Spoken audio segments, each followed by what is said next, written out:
오늘 본문 말씀은 아주 유명한 구절이 포함되어 있지요. 수고하고 무거운 짐진 자들아 다 내게로 오라 내가 너희를 쉬게 하리라.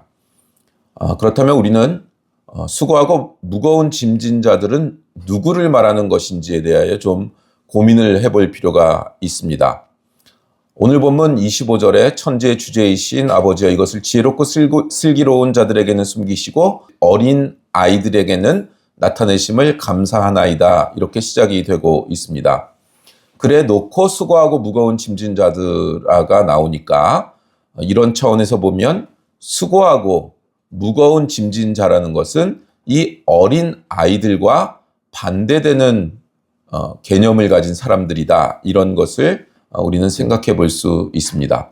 성경에서 어린아이는 보통 어떻게 나오느냐 할 때 어리석은 그쪽으로 말할 때 말고는 항상 교훈을 위하여 비유할 때 나오는 어린아이는 늘 도움을 필요로 하는 자를 의미합니다. 어린아이는 순진한 것의 대표자 이거보다 도움을 필요로 하는 자, 모든 필요를 자신의 필요를 타인으로부터 얻는 자를 어린아이 이렇게 비유합니다. 그래서 이 25절에서 27절까지는 어린 아이에게 나타내심을 감사합니다. 이렇게 된 것이 하나님의 뜻입니다. 이런 식의 내용들은 다 예수 그리스도의 오심, 그로 말미암아 우리에게 나타내시는 하나님의 구원에 관한 성격, 우리에게 허락한 구원과 죄사함과 하나님의 자녀가 되는 이런 모든 것들은 은혜로 되는 것이지 사람이 스스로 만들어 가질 수 없는 것임을 말하고 있는 겁니다. 어린아이와 같이 나의 도움, 구원에 대한 나의 도움이 내게서부터 나올 수가 없음을 알고 나의 밖에서 타자에게서 그 공급, 구원의 공급이 필요로 해지는 것, 그런 존재를 어린아이와 같다 이렇게 표현을 하는 것이고 수고하고 무거운 짐진 자들이란 그 반대되는 개념이니까 구원조차도 자기 스스로 자기의 인생의 주인이 되어 살아가는 자들, 인본주의자들, 인간에게 가능성이 있다고 믿는 자들, 공산주의와 같은 것이죠. 인간은 이상을 꿈꿀 수 있고 완전해질 수 있어서 끊임없이 이상적인 인간으로 성장해 나가면 그러면 생산성도 높아지고 창조성과 생산성이 극대화돼서 더 이상 노동을 하지 않아도 되는 때가 온다. 그러기 위해선 과정이 필요한데 공산주의 일당 독재는 그것을 향해 간 민중혁명을 통하여 프롤레타리아 계급의 혁명을 통하여 일당 독재를 해서 그 이상적인 국가 시스템을 건설해서 유토피아를 이루자. 이게 이제 공산주의 아니겠어요? 끊임없이 유토피아를 인간이 이룰 수 있다고 믿는 것이죠. 그런데 성경이 가르치는 건 뭐예요? 인간은 죄인이고 죄된 속성을 벗어나지 못하고 인간은 모였다 하면 서로 죄짓고 모였다 하면 권력을 탐하고 누가 더 위에 있는지를 재고 내가 너보다 자존심이 더 세고 너보다 잘났다는 걸 증명해야 되는 것. 그게 교회 안에서도 심지어 그런데 이 세상에 유토피아를 이루겠다고 명분을 내걸고 그럴듯한 명분을 내걸고 있지만 인간이 그런 존재냐고요. 그렇지 못하다고 가르치는 게 성경입니다. 그래서 성경을 근거로 해서는 작은 정당, 인간은 모여서 권력을 많이 주면 부패하고 썩으니까 최대한 권력을 적게 갖고 서로 상호 감시하는 구조를 만드는 것. 그렇게 해서 기독교에서부터 이런 민주주의의 체제들이 나오기 시작하는 거예요. 그리고 작은 정부를 지향해요. 큰 정부는 항상 썩어 문드러지니까 그리고 자기들이 썩어 문드러졌다는 걸 아무도 못 보게 하는 그런 시스템을 만들려고 하니까 그게 우리나라에서도 진행이 되고 있는 거고 어린아이와 같다는 것은 스스로 구원이 내 안에서 이루어질 수 없음을 사람은 선하고 가치 있는 것을 스스로 만들어 가질 수 없는 존재인 것을 인정하는 것입니다. 그런 차원에서 수고하고 무거운 짐진 자들은 이런 일을 은혜로 받으려고 해야 되는데 스스로 만들려고 하는 자들입니다. 그게 오늘 읽지 않았지만 20절에서 24절까지 나와 있는 내용이에요. 20절 보시면 예수께서 권능을 가장 많이 행하신 고읍들이 회개하지 아니하므로 그때 책망하시되 화 있을진저 고라시나 화 있을진저 벳세다야 너희에게 행한 모든 권능을 두로와 시돈에서 행하였더라면 그들이 벌써 베옷을 입고 제에 앉아 회개하였으리라. 회개치를 않는 거예요. 예수님의 기적과 이적 그것들을 다 가장 많이 목격한 이 고을들이 회개하지 않으니까 네가 정말 높아졌구나. 하늘까지 높아졌구나. 21절에 가버나움아 내가 하늘에까지 높아지겠느냐? 음부에까지 낮아지리라. 내게 행한 모든 권능을 소돔에서 행하였더라면 그 성이 오늘까지 있었으리라. 소돔과 고모라보다도 못하다는 거예요. 고라신이나 벳세다, 가버나움은 갈릴리 호수, 갈릴리 바다의 위쪽, 북부 쪽에 있는 마을들이에요. 예수님이 가장 많이 사역을 한 그런 곳이라고요. 제자들 12명 중에 7명이 이곳 출신 어부들이었어요. 그래서 굉장히 많은 은혜를 누렸다고요, 이들은. 그런데도 회개치를 않아요. 자기가 메시아의 중요한 역할을 감당하겠다. 자기들이 메시아만 오면 로마를 싸워 이기리라. 한 자리 차지하리라. 이런 마음들로 가득했다고요. 자기들이 뭔가를 행할 수 있다고. 그러니까 이 지역에서 7명이나 예수님의 제자들이 나온 거 보면 아마 이 갈릴리 지역에 예루살렘이 수도니까 거기에는 성도 있고 뭐 수도의 역할을 감당하니까 거기서부터 멀리 북쪽으로 떨어진 곳에 아마도 절망하고 막 그런 사람들보단 어부로서 일을 하면서 중산층 이상의 삶을 살 수 있죠. 어부로서 살면서 혁명을 꾀하건 어떤 건강한 직업 윤리를 그래도 가지고 있는 자들 중에 양식이 있고 지식이 있고 그런 사람들이 아마 몰려 있었던 것 같아요. 그곳에서 예수님이 7명이나 찾으시니까 제자들을. 근데 그곳의 분위기가 왜 우리도 식민지 시대의 예술가들이나 지식인들 보면 막 술 마시고 뭐 괴로워하다가 폐병 걸리고 그래서 죽고 그런 일들이 많잖아요. 식민지란 그런 거예요. 자신의 주권을 빼앗겼기 때문에 스스로는 어떤 것도 할 수 없는 그런 위치에 있는 사람들인데 그들은 직업을 갖고 일을 하면서 뭔가를 꾀하고 있는 어떤 분위기가 형성된 지역이었던 것 같아요. 그러니 그들은 예수님의 이적을 보면서도 그렇게 살아남고 그렇게 생존했던 자신들의 방식을 꺾지 않고 은혜로 구원을 얻는 쪽으로 오질 않고 자신들이 뭘 할 수 있다, 조직을 하겠다, 시스템을 만들겠다, 뒤집어 엎겠다, 기타 등등의 분위기가 훨씬 더 강했던 것 같아요. 그러니까 예수님이 소돔과 고모라에서 이 정도의 이적과 표적을 보여줬으면 그들도 회개했을 거다. 그들도. 너희들이 뭘 할 수 있다는 거야. 너희들의 방식, 너희들의 지식으로 도대체 뭘 할 수 있다는 거야. 이렇게 얘기를 하고 계신 거예요. 가버나움아 내가 하늘에까지 높아지겠느냐? 음부에까지 낮아지리라. 이 표현은 이사야 14장에 있는 말씀을 예수님이 가져와서 인용하신 거예요. 이 분위기가 어떤 건지 보기 위하여 이사야 14장에 좀 가보겠습니다. 이사야 14장 12절에서 15절까지 말씀입니다. 유명한 말씀이죠. 이 말씀도 너 아침의 아들 계명성이여 어찌 그리 하늘에서 떨어졌으며 너희 얼굴을 엎은 자여 어찌 그리 땅에 찍혔는고 내가 내 마음에 이르기를 내가 하늘에 올라 하나님 뭇별 위에 내 자리를 높이리라. 내가 북극 지표의 산 위에 앉으리라. 가장 높은 구름에 올라가 지극히 높은 이와 같아지리라 하는도다. 그러나 이제 내가 쏠 곧 구덩이 맨 밑에 떨어짐을 당하리로다. 아멘. 여기서 계명성, 이게 루시퍼죠, 루시퍼. 그래서 사단이 새벽별, 북극성, 계명성 이렇게 불리는 루시퍼예요, 원어가. 그러니까 루시가 빛이고 퍼가 운반하다, 빛을 운반하는 자, 뭐 이렇게 해서 뭐 영어로 번역되면서 루시퍼로 고정이 돼 버렸는데, 그래서 사단이 하나님께 반역해서 하나님처럼 높아지려다가 수월에 떨어졌다 해가지고 사단의 이름을 루시퍼라고 짓고 뭐 그렇게 연결하는 전통적인 해석들이 있는데, 뭐 학자들 사이에서 의견이 분명해진 내용은 아닙니다. 그러니까 너무 또 막 그렇게 영지주의처럼 가는 거는 조금 자제를 해야 될 필요가 있는 거고, 왜냐하면 예수님도 당장 계시록 22장에서는 요한이 계시를 받을 때 자기 자신을 계명성이라고 스스로 칭하셨다고요. 계시록 22장 16절에 보면 나 예수는 교회들을 위하여 내 사자를 보내어 이것들을 너희에게 증언하였노라. 나는 다윗의 뿌리요 자손이니 곧 광명한 새벽별이라 하시더라. 그러니까 이게 꼭 사단의 이름만 되는 것이 아닌 것이죠. 그러니까 너무 또 한쪽으로 쏠린 해석을 하면 안 돼요. 여기서는 일단 이사야 시대에서는 바벨론 왕을 의미하고 있는 거예요. 바벨론은 근동국가의 아주 맹주죠.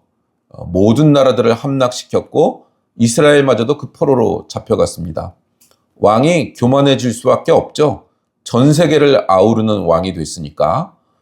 표현대로 내가 하늘에 올라 하나님의 뭇별 위에 나의 보좌를 높이리라. 가장 높은 구름에 올라 지극히 높은 자와 비기리라.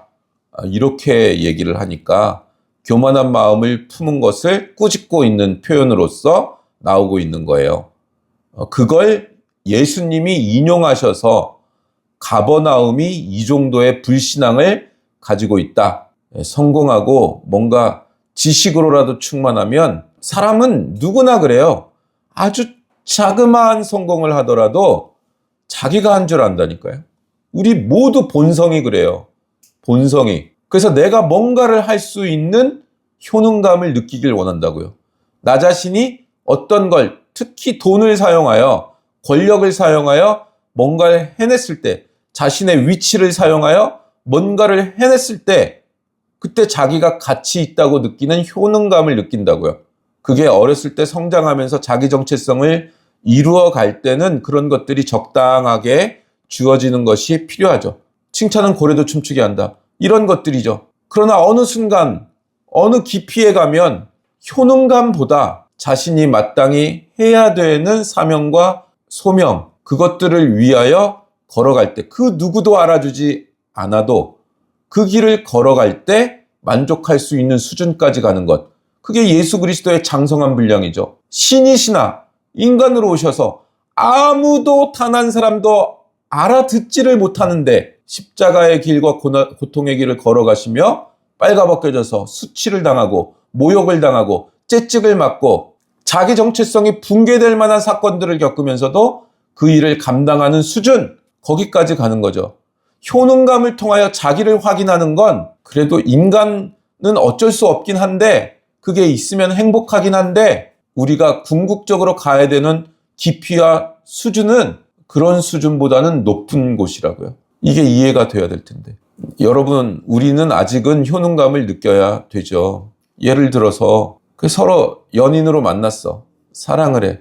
사랑의 어떤 행위를 해주고 그러면 그걸 알아주고 기뻐하고 그 사랑을 통하여 서로 기뻐하고 그러면 그게 가장 행복한 거죠. 사랑에 있어서. 가장 행복한 거죠. 근데 고양이와 개처럼 서로 사랑의 언어가 다르고 삶의 방식이 다르고 서로 엇갈려. 그럼 정말 사랑하지만 혼자 있는 것 같은 외로움. 그거를 감당해야 되죠. 그게 어디서 주로 드러나요? 부부 사이에도 끊임없이 일어나지만 자식과 부모 사이 너무너무 사랑하지만 사춘기 겪고 자기 머리가 커지면서 부모가 사랑하는 것은 관심도 없죠. 고마운 느낌 이런 거 정도 있지만 자기 살 길 향해서 그냥 가버립니다. 자식들은. 부모는 외롭죠. 그런데도 그 사랑을 포기할 수 없죠. 지고지순하게 그 사랑을 주죠. 외로워요. 그런데도 그건 효능감 때문에 하는 게 아니라 진짜 사랑 때문에 하는 거예요. 그 길을 걸어가는 거잖아요. 그 길을 걸어갈 수 있는 성숙한 인격을 가져나가는 거잖아요. 신앙의 길이 그렇다고요. 예수님은 이 가버나움의 불신앙을 꾸중하고 있는 거고 그렇게 삶을 자기 실력으로 자기 비전으로 살아가는 자들, 인문주의자들, 영적으로 교만한 자들 그런 사람들을 수고하고 무거운 짐진 자라 어린아이와 같지 않다 지금 꾸중을 하고 있는 것입니다. 우리 영혼의 진짜들은요 보통 어린아이들이 부모를 통해 자신에게 필요한 모든 것을 공급받듯이 하나님에 의해서만 채워질 수 있습니다. 범죄한 인간들이 이 죄성으로 말미암아 하나님의 필요성을 부인하고 자기가 자기 인생의 주인이 되어 자신에게 필요한 것들을 자기가 다 만들어낼 수 있다고 생각하고 그런 인생을 끊임없이 선택해서 쳇바퀴 돌듯이 하나도 정돈되고 질서가 있지 않고 지혜가 깊어지지도 않고 내공이 깊어지지도 않는 그냥 다 자기 자신을 소비하는 그런 인생을 끊임없이 살고 있고 그걸 수고하고 무거운 짐진 자라 그래요. 교만한 자라고도 하고 이 두 가지 표현을 동시에 받는 거예요. 하나님을 인정하지 않으니 교만한 자인데 그 교만을 통하여 끊임없이 읽은 것도 많고 훈련받은 것도 많고 할 수 있는 것도 많고 그러니 하나님을 의지하지 않고 그런데 자기 실력으로 이 세상을 이겨낼 수 없어요. 이 세상은 사단의 그 권세 아래 있다고요. 어떻게 이겨요? 한 개인이, 한 자연인이 어떻게 이겨요? 금방 벽을 느껴요. 조금만 성장하려고 하면 금방 벽을 느낀다고요. 근데 끊임없이 갖다 부딪히죠, 거기에. 수고하고 무거운 짐진 자. 이 극단적인 표현을 듣는 것입니다. 사람이 제일 갈급해하는 게 뭐죠? 마음의 만족이고 마음의 만족이란 행복하다는 것, 그런 것들이에요. 보통 물질적인 것을 얻는 데서 기쁨 같은 것들이 오죠. 자신에 대한 효능감 같은 것들도 오죠. 우리에게 이런 것들이 성장 단계에서 필요합니다. 우리들은 행복, 평화, 사랑, 의 이런 것들을 갈망하게 되어 있어요. 하나님의 형상대로 우리가 지음을 받았기 때문에 이런 걸 갈망하게 되어 있다고요. 이게 안 채워지면 아무리 뭘 갖다 부어도 명품으로 치장을 해도 피부과에 하루에 300만 원씩 갖다 쳐 부어도 만족되질 않습니다, 인간이. 대중가요나 드라마나 다 사랑 얘기죠, 사랑 얘기. 근데 거기서 나오는 사랑으로는 만족을 얻질 못해요. 인간은 진짜 사랑, 진짜 행복, 정의, 진리 이런 것들을 만들어낼 수가 없습니다. 그래서 음악이든 드라마든을 보면 그냥 별 지랄을 하고 발광을 하죠. 요즘은 뭐 보통 홀랑 벗고 나오죠. 팬티만 입고 나와서 막 난리를 치고 사랑 사랑 사랑을 외쳐요. 내가 제일 잘 나간다는 거 가사에 그거밖에 없어. 난 너희들이랑 달라. 이거밖에 없다고요. 인간은 가장 고급한 것들을 가장 저급하게밖에 못 다룹니다. 자극으로밖에 못 다뤄요. 고급한 것, 고상한 것 이것들을 우리는 못 다룬다고요. 못 만들어낸다고요. 인간의 문화, 예술이 그래요. 예술도 진짜가 있고 가짜가 있잖아요. 왜 도대체 인간은 그 모양인가? 간단하죠. 인간은 하나님의 형상을 따라 만들어져서 물질이나 저급한 것들로는 그 내용, 인간의 본성, 영혼을 채울 수가 없어요. 그 어떤 인간 영혼의 부속품조차 만들어낼 수가 없어요. 범죄한 인간이 인간의 그 고급한 영혼의 소원들에 대하여 답을 하고 만들어낼 실력이 없습니다. 이건 하나님만 아시고 하나님만 만들어내실 수 있는 겁니다. 그걸 가지고 하나님이 우리를 뭐 뒤흔드신다, 약점을 쥐고 있다 이런 얘기가 아니라 우리라는 존재가 하나님의 형상으로 만들어졌기 때문에 이 제품이 고장나면 하나님만 그 고장난 부위의 부속품을 만들어낼 수 있고 필요한 내용을 하나님만 공급할 수 있다고요. 우리의 만족은 하나님 안에서만 오게 돼 있어요. 이걸 진짜 그냥 문장이 아니라 영적으로 알고 자기 인생의 세계관으로 삼으면 우선순위가 바뀌고 시간을 어디다 쓸지가 바뀌고 그래서 이 세상을 쫓지 않아도 행복하고 이 세상을 쫓지 않아도 평화가 있고 그런데 이 세상을 쫓아 많은 것들을 가진 자들은 우리가 가진 평화와 사랑과 정의가 없기 때문에 우리에게 그걸 달라고 온다고요. 그래서 권위가 생긴다고요. 이게 없으면 교만한 거예요. 열심히 사는 게 중요한 게 아니라 이게 없으면 교만한 거라고요. 하나님께 저는 죄인입니다. 저 좀 살려주세요. 하고 나아가는 가난한 심령이 없고 내가 했으니 내가 살 거야. 영적 권위와 질서 밖으로 나가 자기가 원하는 삶을 사는 것은 교회 밖의 삶입니다. 그것은. 거기에 어떤 평화와 어떤 사랑과 은혜가 있을 수 있어요. 은혜와 사랑을 세상에 다 쏟아 버린다고요. 야곱같이 사는 거예요. 그건 야곱같이. 평생을 사기치고 평생을 고생하고 사기쳤으니 또 삼촌 라반한테 사기당하고 무료로 일하게 되고 결국 뭔가를 얻어서 나오지만 형이 온다니까 그 모든 재산, 아내, 자녀 다 먼저 보내고 모든 걸 다 잃는 순간이라고요. 그걸 겪어야 된다고요. 내가 야곱이라는 것을 아는 순간 이제 야곱은 도망치다 아브라함에게서 들은 그 하나님을 만났어요. 이삭에게 들은 그 하나님을 만났어요. 근데 평생을 지가 하고 싶은 대로 하고 살아요. 그리고 모든 걸 얻었는데 모든 걸 잃는 순간 그때 야곱이 이스라엘이 되는 거예요. 하나님은 도망치다 사기치고 도망치다 이미 만났다고요. 근데 진짜 하나님의 사람이 되는 것, 야곱이 이스라엘이 되는 건 그 평생 후에 하나님과 야복강에서 그 씨름을 한 후에 그 다음에나 이스라엘이 되는 거예요. 그 다음에나 가나안 땅에 들어갈 수 있는 거예요. 하나님 만나서 감사합니다. 눈물 몇 번 흘렸고 하나님이 진짜 살아계시네 했다고 야곱이 이스라엘이 된 게 아니라고요. 근데 여기까지 오는 사람들이 너무나 없다는 게 자기가 신앙생활하고 있는 줄 안다니까요. 그렇죠. 하나님은 그걸 쓰시죠. 그 야곱같이 인생을 허비하는 그것들을 다 쓰시죠. 지혜로운 자는 이걸 빨리 깨닫습니다. 그 지혜로운 자를 저 스스로도 지혜로운 자가 아니었고 인간은 야곱처럼 다 그렇게 살아보더라고요. 그 고집이 꺾일 때까지 가보더라고요. 여러분 어린아이와 같이 돼야 됩니다. 수고하고 무거운 짐진 자로 사시면 안 됩니다. 예수님은 다 내게로 오라고 하시잖아요. 네가 주인된 방식을 내려놓고 내게로 와라. 내가 너희를 쉬게 한다. 내 안에 있을 때만 너희들이 이 부속품이 완성돼서 진짜 평안, 진짜 정체성을 가질 수 있다. 진짜는 내 안에 있을 때만 된다. 나의 마음이 온유하고 겸손하니 나의 멍에를 메고 내게 배우라 해요.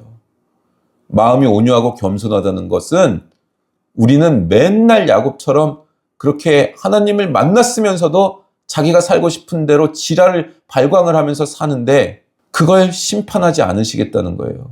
너한테 무슨 대가를 지불하라 그러지 않으시겠다는 거예요. 꾸중하지 않으시겠다는 거예요. 돌아오라는 거예요. 이 안으로. 은혜의 선포인 거예요. 우리에게 구원과 영원한 생명과 그 영광을 긍휼과 자비로 주시겠다는 하나님의 약속인 겁니다. 어린아이에게 허락했다는 것은 하나님이 은혜로 주신다는 거예요. 하나님 편에서 그 은혜의 동력을 가지고 계시다는 거예요. 걱정 말아라. 너희한테 대가를 요구하지 않는다. 그러니까 영적으로 이것이 빨가벗겨져서 투명해졌다면 예수님은 아무것도 대가를 지불하지 않고 받아주니까 회개하고 돌아오라는 거예요.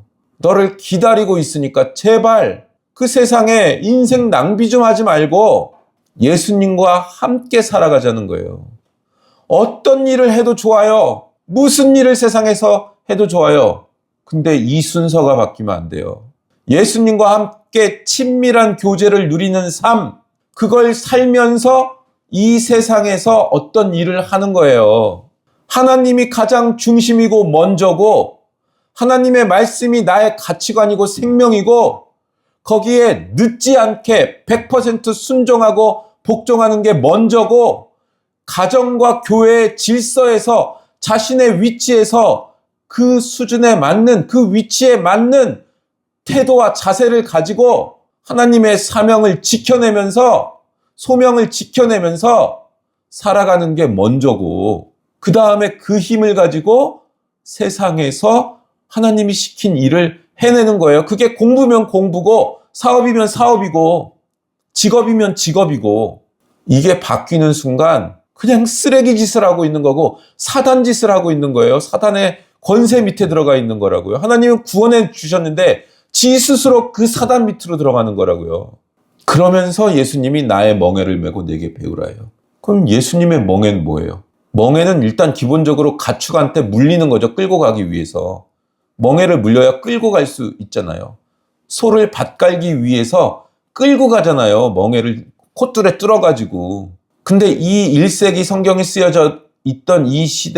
쓰여지던 시대에는 가축들을 제어하는 기구일 뿐만 아니라 어떤 규범 아래서 받는 교육을 의미하기도 했습니다. 어떤 교육도 어떤 훈련도 제한과 절제, 이거 없는 교육과 훈련은 없죠. 권투를 하려면 먹지 말아야 되잖아요. 체중 조절을 해야 되잖아요. 달리기 선수가 되려면 담배는 피우지 말아야 되잖아요. 규칙적인 생활을 해야 되잖아요. 딱 어떤 훈련의 그룹 안에 들어가서 자기 자신을 제어해야 되잖아요. 그 멍에를 씌운다고 하는 거예요. 요셉이 감옥에 갇혀 있는 거라고요. 멍에를 쓰고. 거기서 하나님 원망 얼마나 했겠어요, 처음에. 사춘기 소년이었는데 17살. 근데 10년을 넘게 감옥에 있으면서 태도가 바뀌죠. 그에게는 하나님을 원망하는 게 없고 형들을 원망하는 상처와 쓴뿌리가 없어요. 그렇게 되는데 10년이 넘게 걸린 거예요. 그 감옥에서 갇혀서. 근데 그 감옥에 안 갇히려고 하는 거야. 끊임없이. 그 감옥을 간수장에게서 키를 받아내야 되는데. 예수님의 멍에는 뭐예요? 여러분, 수고하고 무거운 짐진 자들이 하나님께 돌아와서 어떤 존재가 되어야 되느냐? 예수님 같은 존재가 되어야 되는데 그 예수님 같은 존재가 뭐냐? 그 멍에가 뭐냐? 요한복음 8장 29절. 나를 보내신 이가 나와 함께 하시도다. 나는 항상 그가 기뻐하시는 일을 행함으로 나를 혼자 두지 아니하셨느니라. 예수님이 하시는 일은 아버지 뜻을 이루는 일이에요.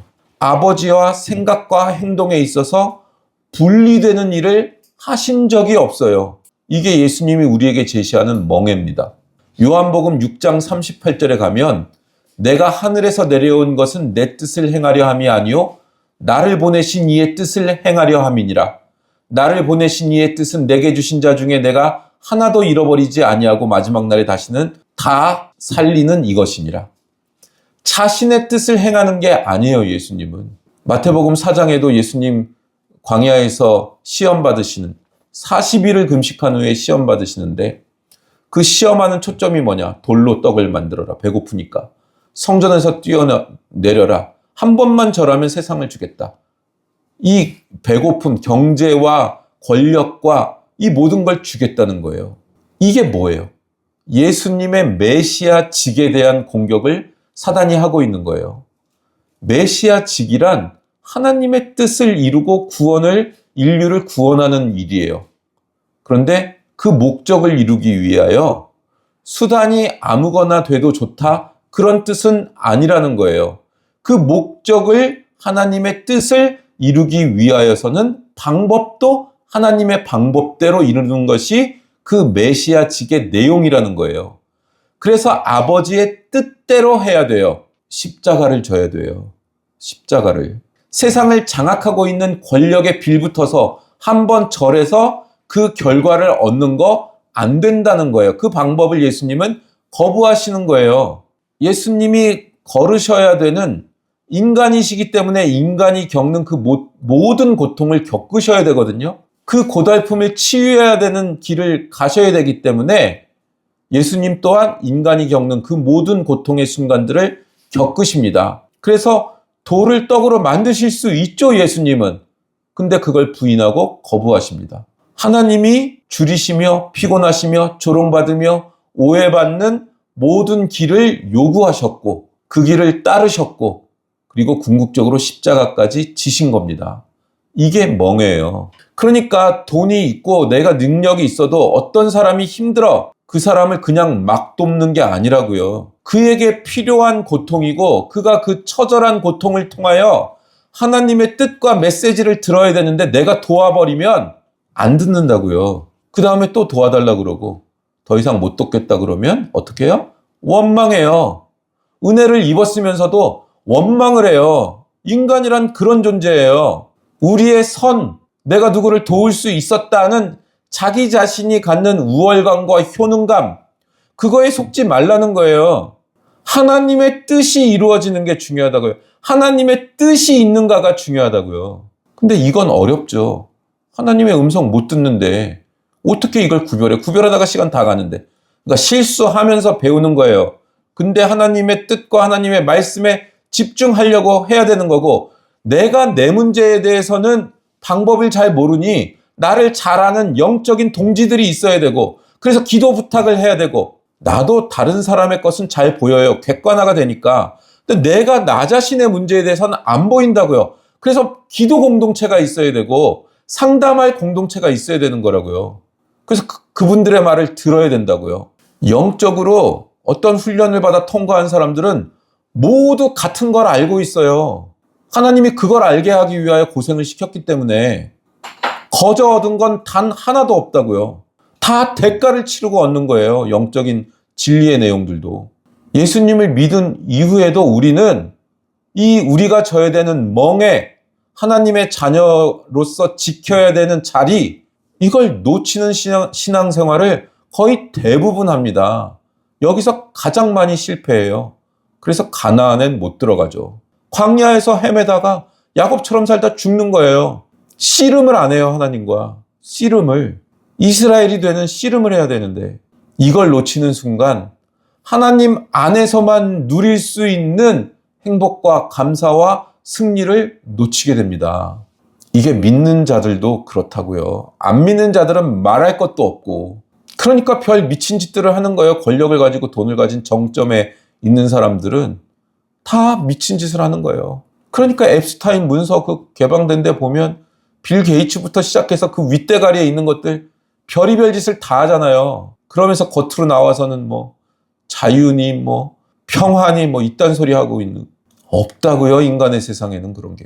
계시록 3장에 보면 라우디게아 교회에 보내는 편지 나오는데 20절에 우리가 잘 아는 볼지어다 내가 문 밖에 서서 두드리노니 누구든지 내 음성을 듣고 문을 열면 내가 그에게로 들어가 그와 더불어 먹고 그는 나와 더불어 먹으리라. 이게 우리는 전도용 메시지잖아요. 이게 누구든지한테 가서 문을 두드리고 계시니까 예수님 대신 문 두드리러 가십시오. 이렇게 되는 거잖아요. 근데 이건 7 교회에 보내는 그런 편지라고요. 믿는 성도들한테 보내는 편지예요. 근데 이 편지를 왜 보내요? 15절부터 나와요.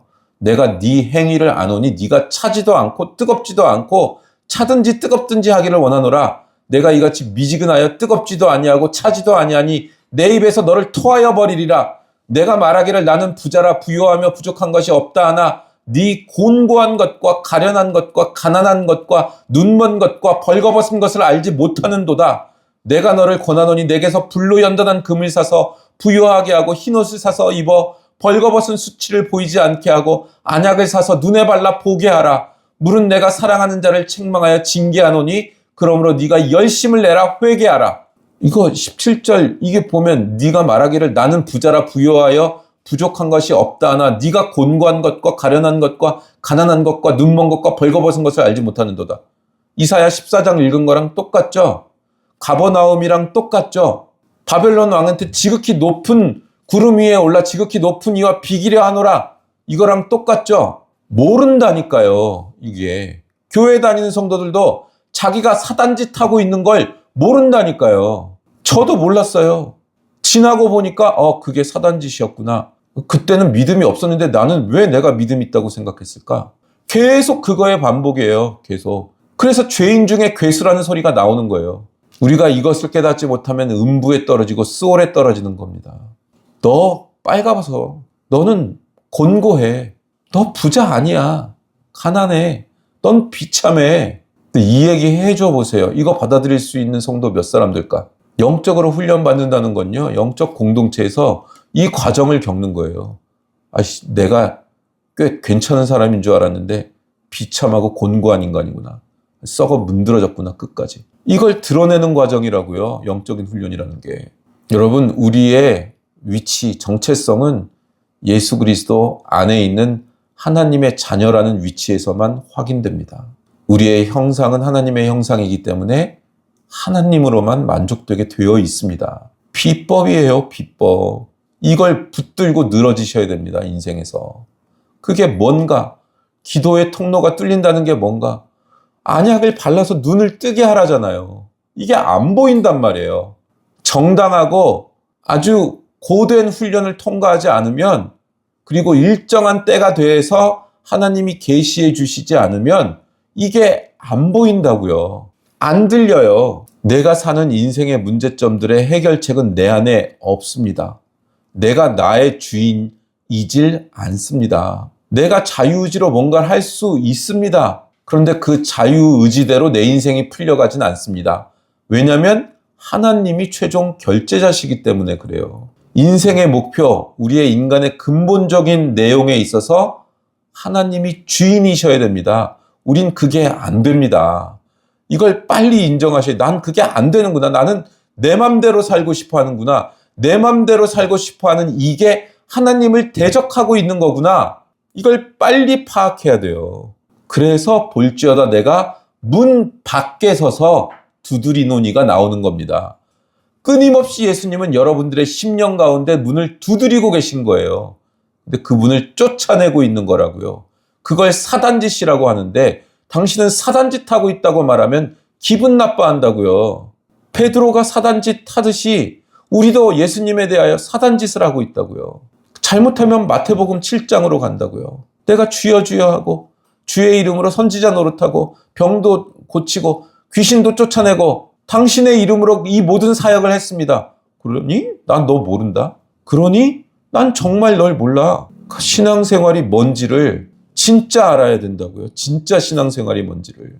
그런데 이것들을 알아가는 것은 우리의 본질과 우리의 복된 것을 예수님 안에서 하나님 안에서 확인하는 순간에야 우리가 놓지 못하고 있었던 과거의 상처, 쓴뿌리 또는 자기 효능감을 확인하려고 하는 모든 일들 그걸 놓을 수 있습니다. 하나님 안에 내가 인정받고 있구나. 하나님이 이런 나도 인정하시네. 이런 나도 하나님께서 이끌어 가시네. 이런 나도 쓰시네. 이게 확인돼서 거기서 안정감을 느끼는 단계까지 가야 미련은 끊임없이 남지만 그래도 계속 놓을 수 있어요. 계속 놓을 수 있다고. 이건 안 되겠다. 여기서 더 가면 하나님이 싫어하시네. 이거는 내가 이 세상을 경험하고 내 안에 있는 세상적인 것들이 이런 식으로 있다는 것을 확인했다. 이제 버리자. 이거는 하나님이 기뻐하시지 않는다. 그 확인 용도로만 쓰시라고요. 그런 세상의 것들은. 그러면 하나님은 이 세상에서 이런 세상의 원리들을 내가 알게 하셨으니까 이제 하나님의 뜻을 이루는 방법은 이 세상 속에서 어떤 지혜를 가지고 하나님의 뜻을 이루어 갈까? 어떻게 하면 우선순위를 바꾸지 않을 수 있을까? 이러면 생명이 흐르고 평화가 흐르고 그리고 생산성이 높아집니다. 생산성이. 수고하고 무거운 짐진자들처럼 그렇게 자기의 시간과 우선순위와 자원을 쓰면 다 허비하고 자기에게 남는 건 하나도 없어요. 야곱에게 아무것도 안 남듯이. 영적인 지혜를 가지고 자기의 주어진 인생의 모든 자원과 시간을 쓰면 풍성해지고 열매를 거둬요. 그 과정 자체도 힘들지만 평화롭고 기쁨이 넘치고 그걸 안 하면 그냥 소비하는 것 같아요. 끊임없이 소진하는 것 같아요. 쳇바퀴를 돌아요. 끊임없이. 하나님 밖에 있어서 그런 겁니다. 그건. 하나님 믿어 천국 간다 외에 신앙을 못 쓰는 자들, 그런 사람들이 안 되고 하나님을 믿는 그 믿음의 기쁨, 믿음의 승리, 진짜 생명, 진짜 평화, 이것들을 누리며 성숙해 가시는, 그래야 자신의 사명과 소명과 영적인 질서와 권위 아래에서 자신이 마땅히 어떻게 행해야 되는지를 행하는, 그리하여 하나님을 기쁘시게 하는, 사람을 기쁘게 하라는 게 아니라 하나님을 기쁘시게 하는 그런 인생을 사시게 되시기를 주님의 이름으로 축원합니다. 아멘.